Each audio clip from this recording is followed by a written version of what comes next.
Боловсрол судлалын ухааны доктор, дэд профессор Бүдгүү агш маань ирсэн байна энэ дугаарт. За хүрэлцэн ирсэн баярлалаа агш та.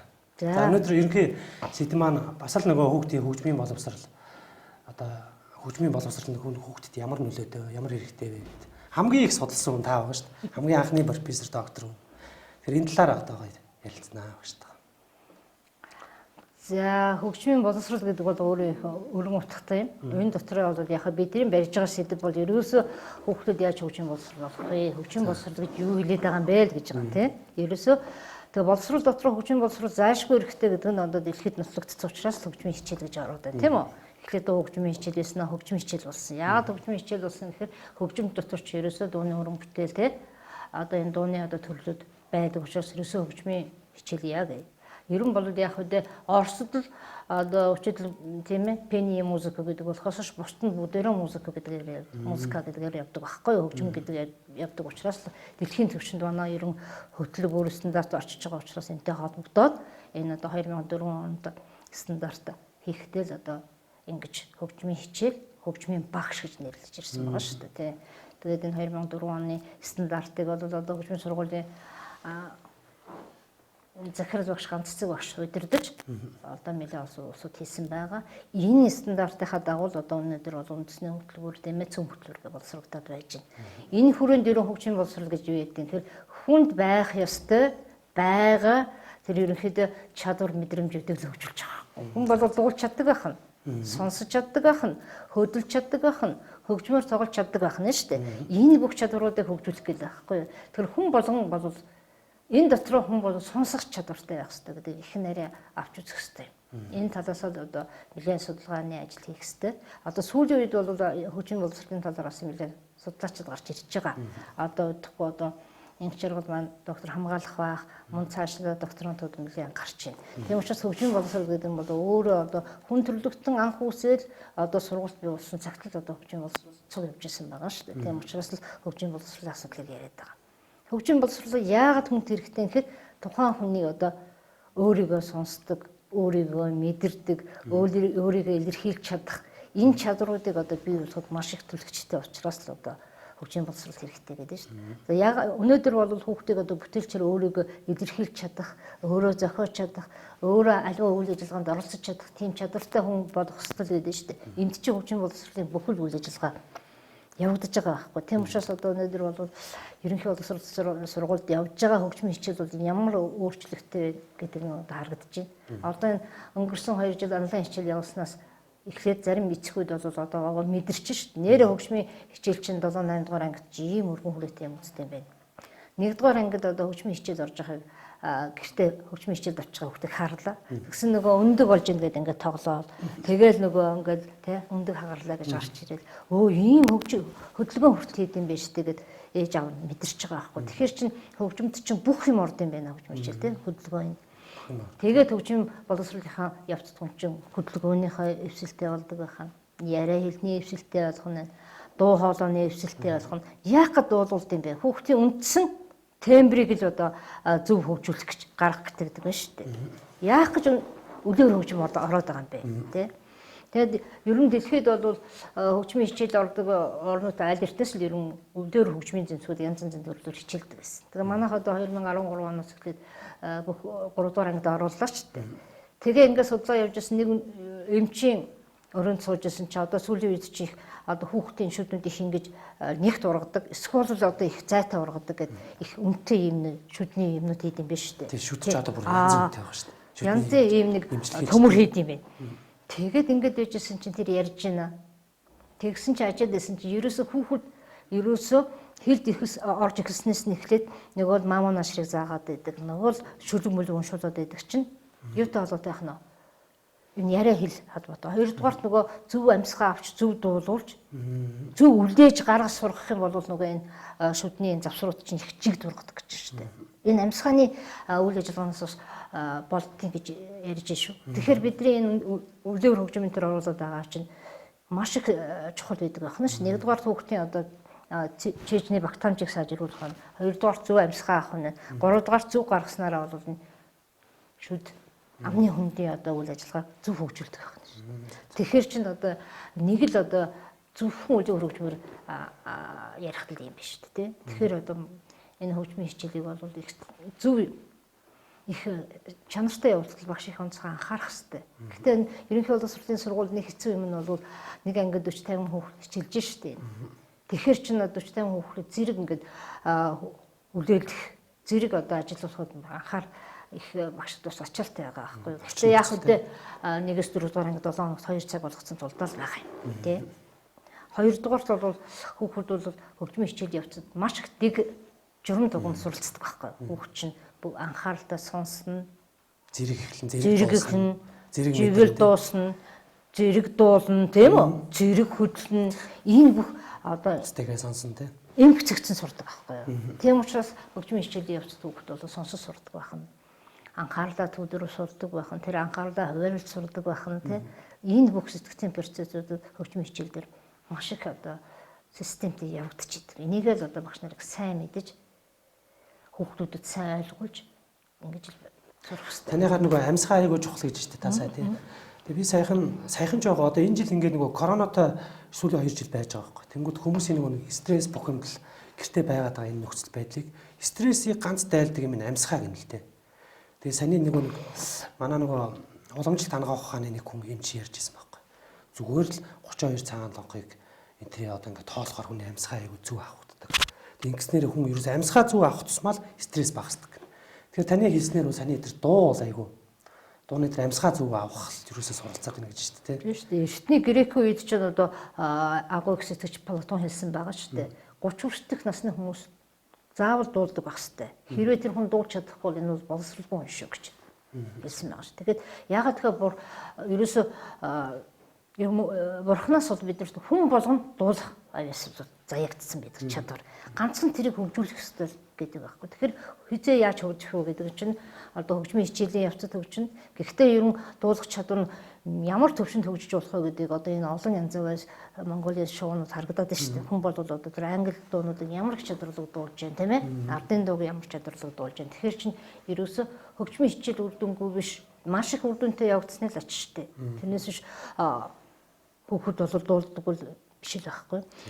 Тэгээд туршилтааш ингээд судалгаанаас харахад чинь цэцэрлэгт явж исэн хүүхэд ерөнхий боловсролын сургуульд ирэхэд бүгд дуулдаг шүү дээ. Гэтэл чинь гэртээ идэх хүүхдүүд ингээд 15 хүүхдийг ороод ирсэн байхад чинь тэрнээс 7 дуулдаг, 7 нь бол нэг өнгөн дээр ч юм уу эсвэл ерөөсөө шүлгийг хэлээд идэг тийм байдаг. Гэтэл чинь хичээлийн эцэст бол бүгд дуулдаг болдог шүү дээ. Энд чи яаж вэ? Тэр венээсээ сонсгол нь хөгжиж шүү дээ. Тийм учраас сонсгол хөгжих чадвар хэдий хөгжихөөр ямар орчинд хэн сургаснасаа болгож хөгжиж шүү дээ. Тийм учраас насны онцлог байх уу?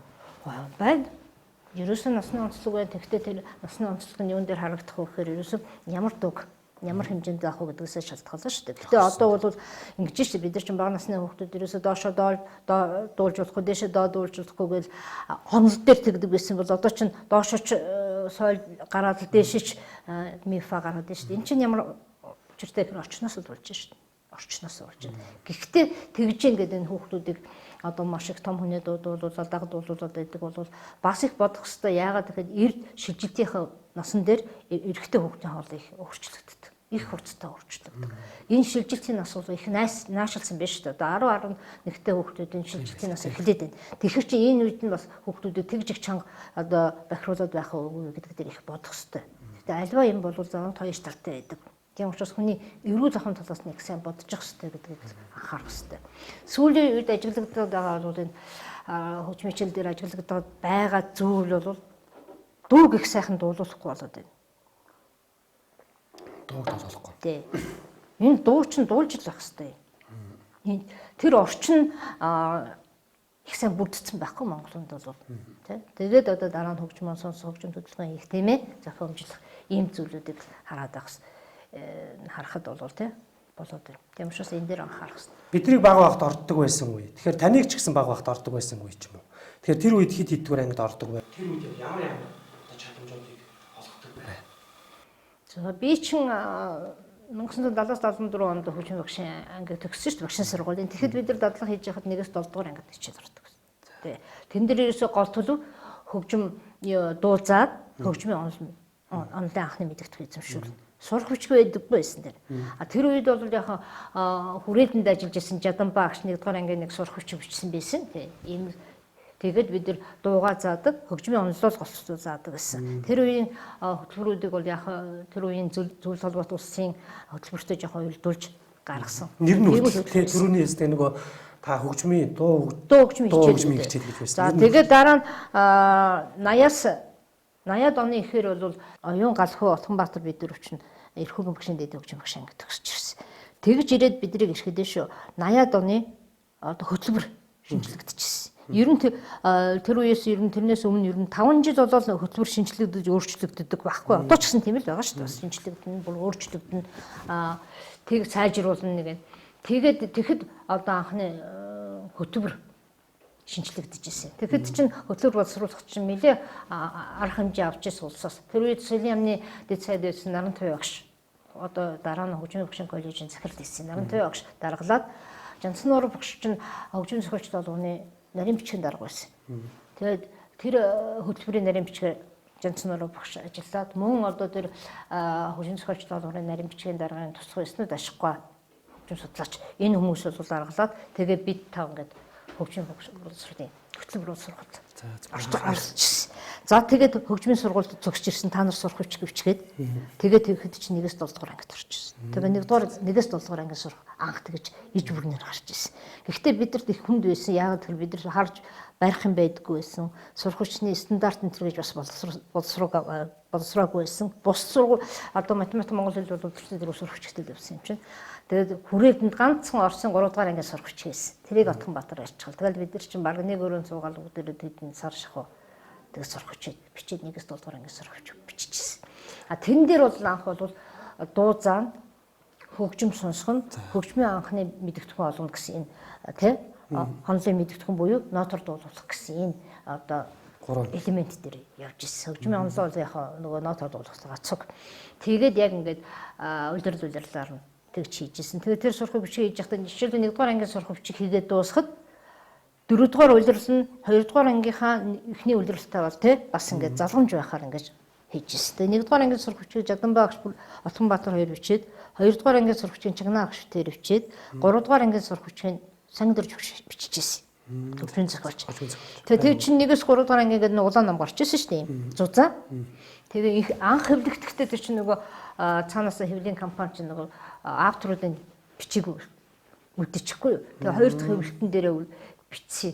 Тэгээд тэр авторуудын хүмүүс биддэггүй янз янзаар буруу бичээд идэв. Тэр улаан зузаан хавцтай. Тэгтээ хатгацтай. Хүүхдийн зурагтай. Тэгээд жанрын бүчмөчтэй юм шиг тийм. Тэгээд сүүлд нь тэр чинь тэр үед чинь зурагтай ном бага байсан болохоор хүүхдүүдэд цэцэрлэг хүүхдүүдэд авчирч тэр номыг хүртэл үзэрдэг юм байсан.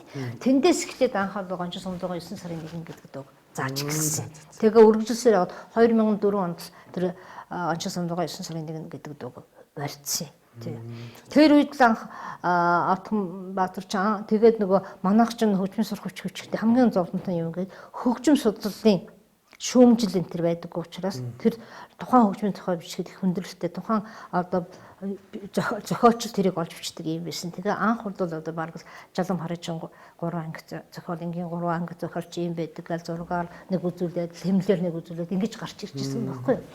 Тийм. Тэгээд дараа нь бол 1990-ад онд бол 1-ээс 5 дугаар анги эргээд болчихсон 7 хоногт нэг удаа. Тэр нь бол одоо 5 сурах бичиг бичсэн. Тэрийг бол Отгонбаатар Бүрүсрэн багш. Одоо энэ бүр 1-ээс 9 дугаар анги хүртэл байгаа шүү дээ. Энэ 12 болох болов. Ерөн бол бараг болчихсон гэж ойлгосон юм уу? 10, 11, 12 дугаар ангид хичээлээс гадуурх тийм ээ сонгохоор орно гэсэн байгаа шүү дээ. Тэр нь бол багш нар өөрснөөс бараг болчихж байгаа л гэсэн үг юм. Тэр чинь багш нар өөрснөө л одоо тэрийг 9 сарын 1-нд багш нартайгаа зохицоол одоо аль ангидаа ямар одоо сонгоо авмаар байна те энэгээд бол ялангуяа найруулгын сонгомч авчруулдаг шүү дээ. Одоо нөгөө ээж аавнууд яг ээж аавд хандж хэлэхэд ээж аав нь хөгжмийн боловсрол нь одоо дээр үед бол ихэвчлэн дээх нь бол дандаа нөгөө гоо зүүн боловсрол олгоно гэж ярьдаг шүү дээ. Энэ бол одоо хүртэл байгаа бах. Гэхдээ нөгөө саний яамны сайдын хийснээр нөгөө юу яасан шүү дээ. Ихгүй чадамжуудыг одоо бинт амир хөгжмийн боловсрол дээр түлхүү оруулна гэсэн нэг айгуу гоё үг хэлсэн байгаа даахгүй.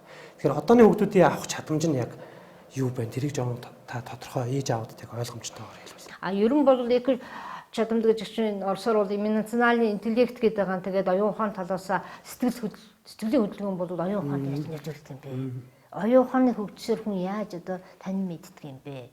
Ямар чадваруудад одоо идэвхтэй хөгждөг юм бэ?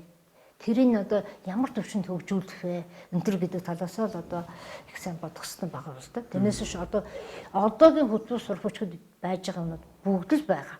Энэ дэлхийн төвшний одоо сурах хүч үүдчихсэн байгаа шүү дээ. Одоо энэ сурах хүчийг хөтөлбөр хийхэд ч одоо энэ зохиогчд бол бүх орны сурах хүчийн хөтөлбөрүүдийг ингэж харьцуулж үдчил хийж байгаа шүү дээ.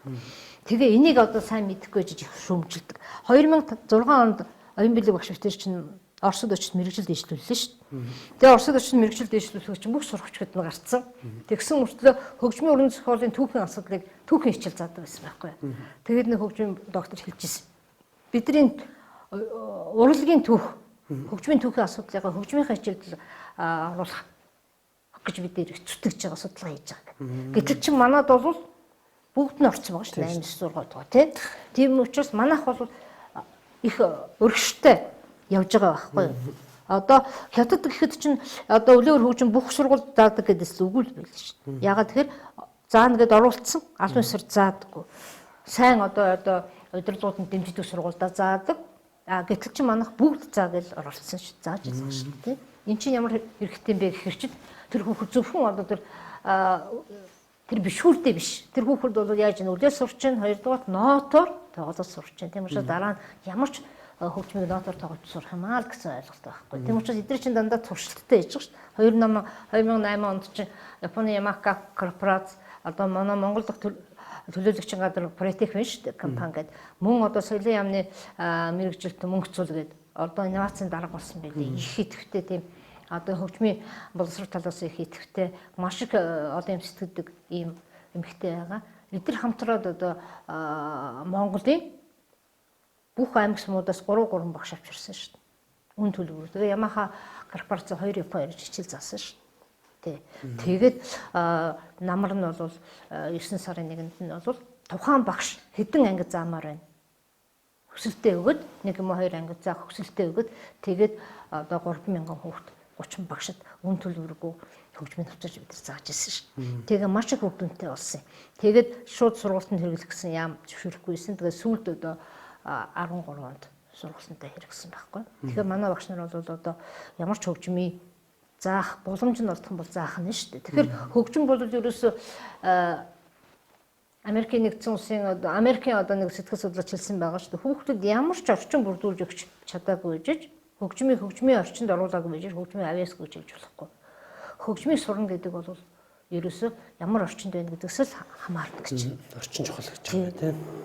Тэрийг бодох байхгүй юу? Зарим эцсүүд ингэдэг шүү дээ. Би ерөөсөө дуулдаг юм аа. Манай хүн ч дуулдаг юм аа. Манайх гэр бүлээрээ дуулдаг, манай хүүхэд дуулдаг гэдэг. Тэр чинь тэр хүүхэд дуулахгүй биш. Та нар өөрснөө хүүхэд сонирхолтой байгаа учраас тийм байгаа болохоос солгоо хоолой гэдэг бол монгол хүнд бол энэ бол өвчин биш гэж нотлогдсон шүү дээ. Энд чинь ерөөсөө дотоод сонсгол хөгжөөгүй. Тэгвэл орчноос л хамаардаг. Тэр дуу сонсгол байгаа хүүхэд сурчин шүү дээ. Яагаад цэцэрлэг оронгууд нь бүх хүүхэд дуулаад байдیں۔ Тийм учраас энэ чинь халуутай болохгүй тийм.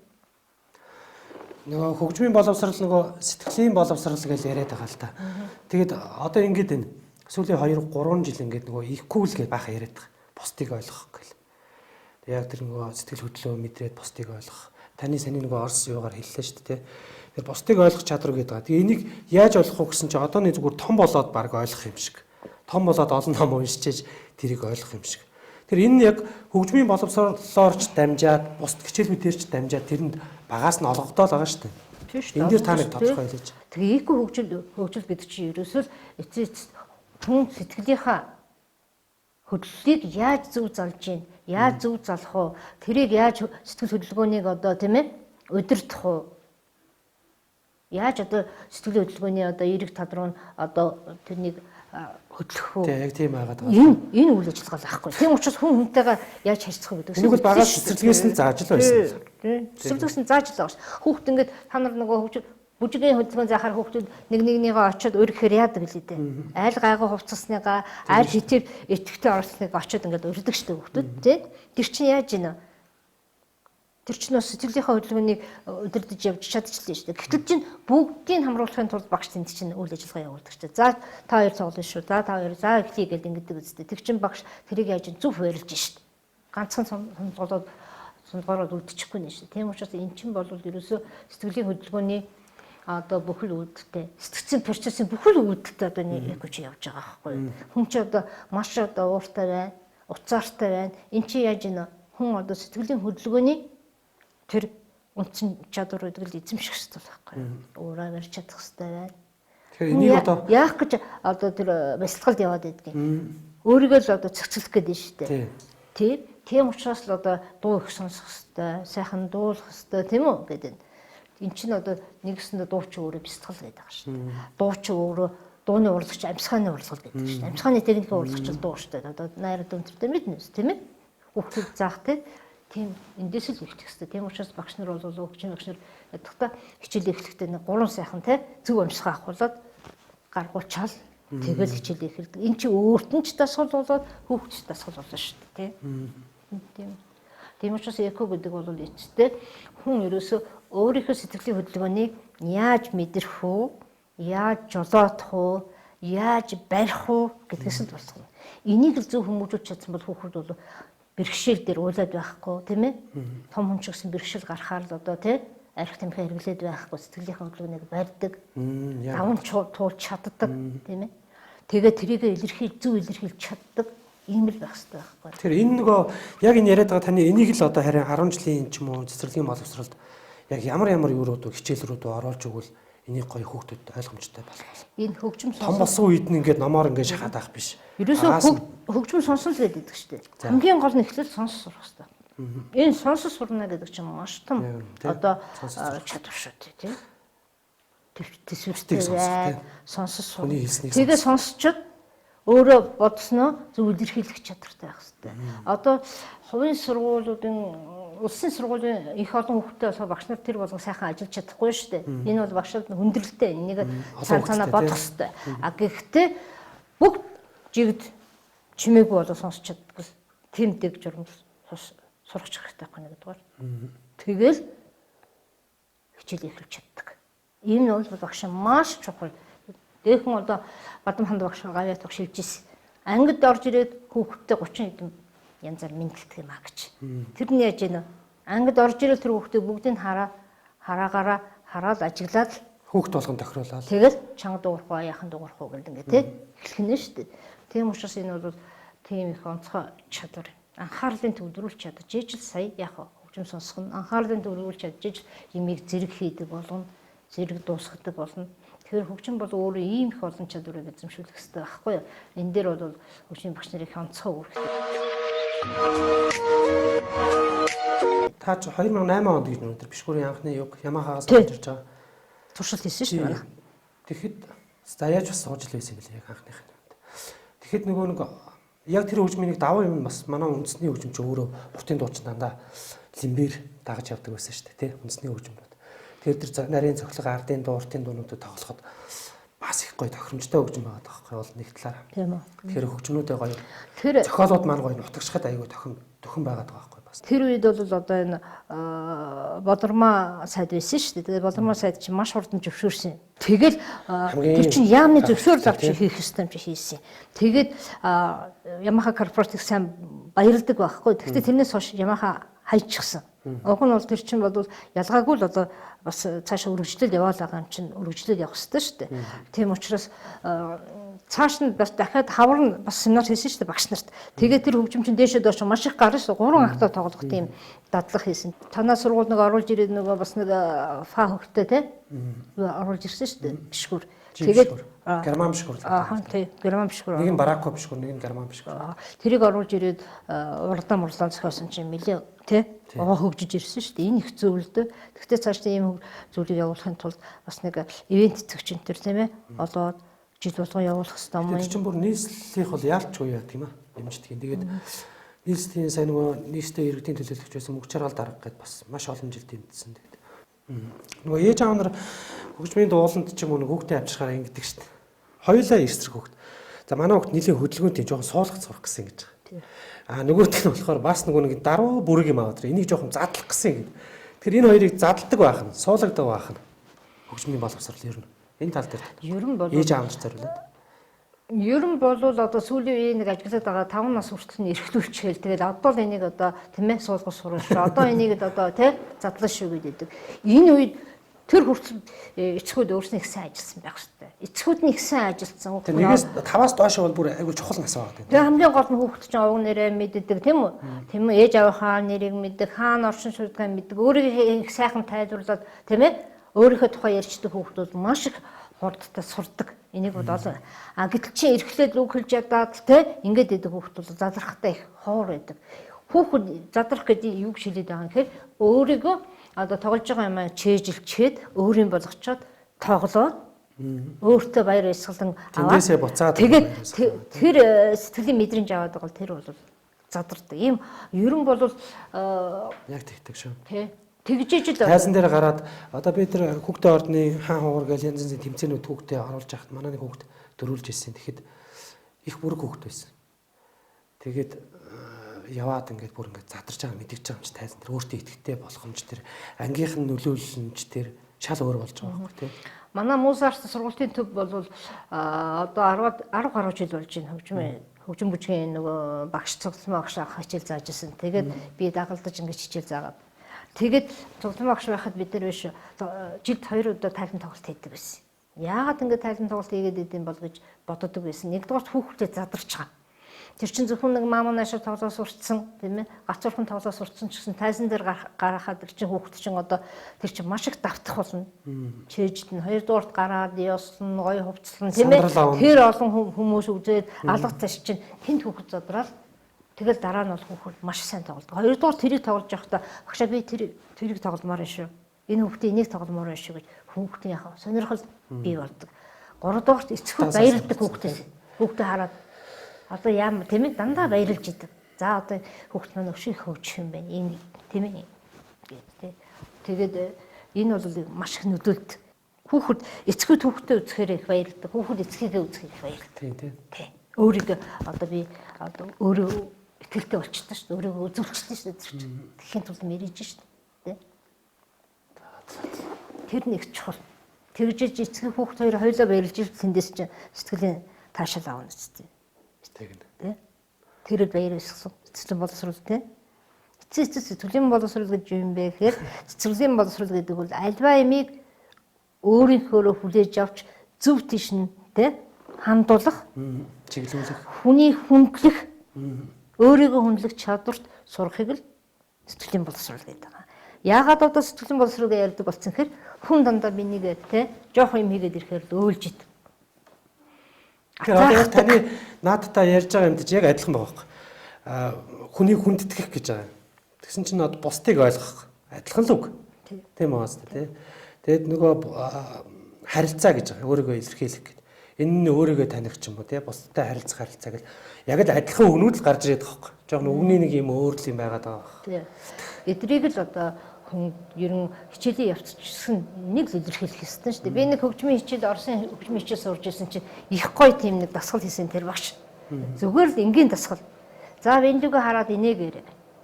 За бинлүүгээ хараад явжтай инээгээрээ. Бинлүүгээ хараад шоолоод инээгээрээ гэд. Тэгээ би бодож ирсэн. Тэгээ би энийг бол одоо яг энэ дасгалаас авсан юм аа гэдэг Орос багш тэгжсэн. Тэг чи гоё байгаа зү. Өстой байна тий. Тэг чи яаж хүн чи энэс сураагүй юм биш үү? Сургууль орон дандаа номхон байгаа л. Тийм ээ?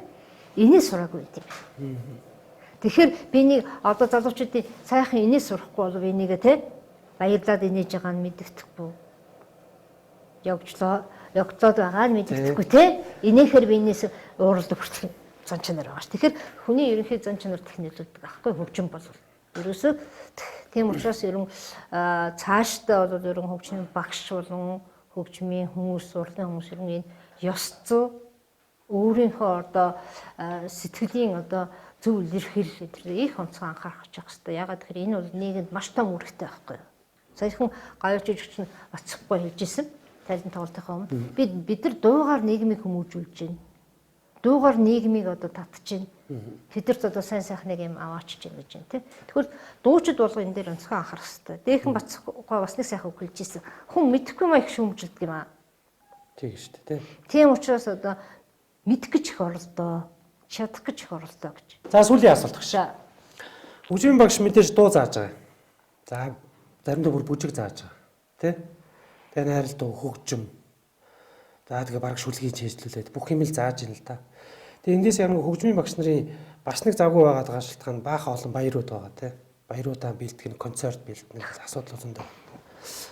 Хамгийн чухал юм нь магадгүй тэр хөгжмийн зохиолыг сонссноор аяыг одоо хөгжим сонссноор аялгаугны өндөрлөг, тэр зохиолын тэгсрэлт, тэр уналт, тэр болгоныг ажигласнараа бас энэ нь ерөөсө хүнийг таних чадварыг л бас нэг талаараа таны хэллээ шүү дээ. Сонсох чадварыг амар сайжруулж байгаа.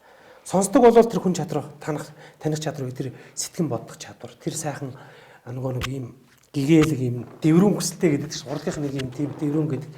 Тэр хүүхдүүдийн тэр дэврүүн хүслийг гоё ингэж дөрвөл яадаг ч юм уу. Иймэрхүү нандин чадварууд бас давхар. Одоо энийг ер нь бол түлхүү ярих шаардлагатай болсон болоо яасан бол энэ бол одоо заагдж байгаа.